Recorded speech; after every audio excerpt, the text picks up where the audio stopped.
shantama mijaan argadhaani duratti kan kana baattanii miti.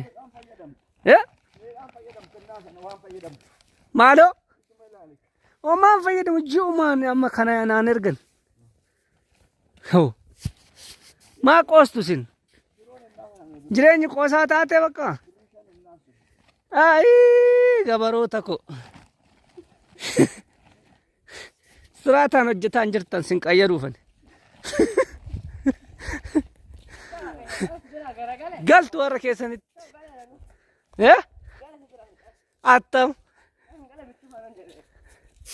Sa'aatii afuriin hojii dhuftanii kudhanii keessaa baatanii sanuma akka harreetti dhadhaan damma nyaatanii waxii nyaatanii. Haa ta'u kamaarree